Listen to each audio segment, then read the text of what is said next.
Hello students of fifth standard पाचवीच्या मुलांचा शिवनुजा चॅनलवर स्वागत आहे.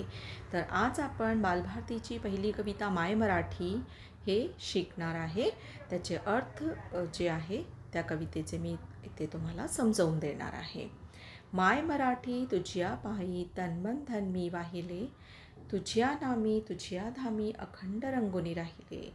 संजीवनी मराठे यांनी ही कविता लिहिलेली आहे आणि त्यांनी मराठी भाषेला आपली आई मानलेले आहे आणि आपले जे पण विचार आहे या कवितेद्वारे त्यांनी व्यक्त केले आहे.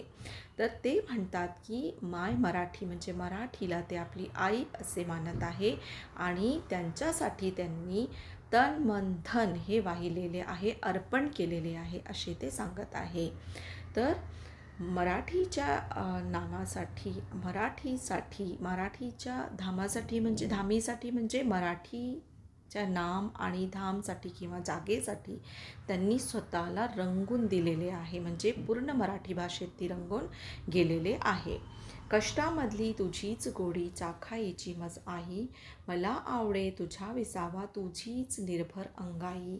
इथे कवित्री सांगत आहे की मराठी भाषेची जी गोडी आहे ती मला चाखायची आहे म्हणजे मला ही भाषा खूप आवडते अशी ही कवित्री सांगत आहे.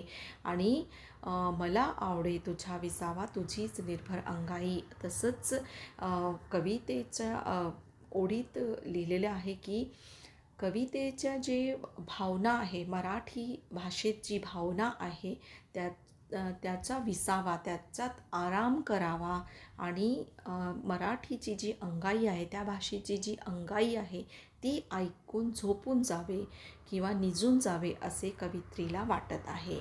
तुझे झरे अन तुझी पाखरे, वास तुझा जनलोक तुझा, हवा हवासा मला वाटतो राग तुझा संतोष तुझा.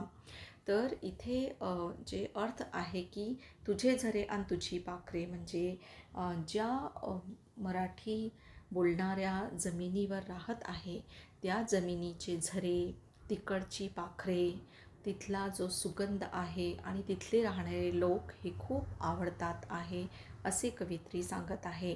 आणि ते म्हणतात की मला तुझ्याच भाषेत जो पण राग आहे, जो पण मला झालेली संतुष्टी आहे ते सगळे मला हवीहवीसे वाटत आहे. माय मराठी तुझ्या अंकी लोडत घेते बागडते, तसेच अलगद तव आभाळी भरारणे मज आवडते. तर इथे कवित्री सांगत आहे की मराठी आई, मला तुझ्या मांडीवर किंवा तुझ्या जे पण गायलेले जे गाणी आहे ते ऐकून तुझ्या मांडीवर झोपावेसे वाटते. आणि तसंच मला जे पण करायचे आहे त्या या भाषेतच बोलून असं वाटत आहे की जसं आभाळात पक्षी खूप उंच भरारी घेऊन उडतो तसेच या भाषेत रंगून मला पण आभाळात भरारी घ्यायची आहे. तुझे चालणे तुझे बोलणे दाखव मजला रीत तुझी, जे ओठी ते पोटी असली शिकवी मजला प्रीत तुझी. तर इथे कवित्री सांगत आहे की ज्या भाषेत मी इतके रंगलेले आहे त्या भाषेचे चालणे, त्या भाषेतच बोलणे आणि या मराठी भाषेची जी पण रीत आहे ती मला खूप आवडते.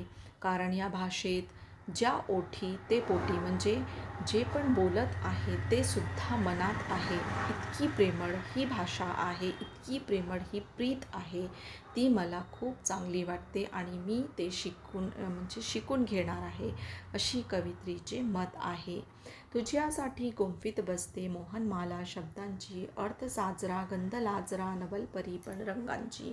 इथे कवित्री सांगत आहे की मी तुझ्यासाठी मराठी भाषेच्यासाठीच ते खूप सुंदर शब्दांची माला अशी बनवून ठेवत आहे ज्यांचा अर्थ खूप सुंदर आहे. साजरा म्हणजे सुंदर म्हणजे अर्थ आहे आणि त्यांची गंध म्हणजे सुवाससुद्धा खूप सुंदर आहे असं तिला वाटत आहे.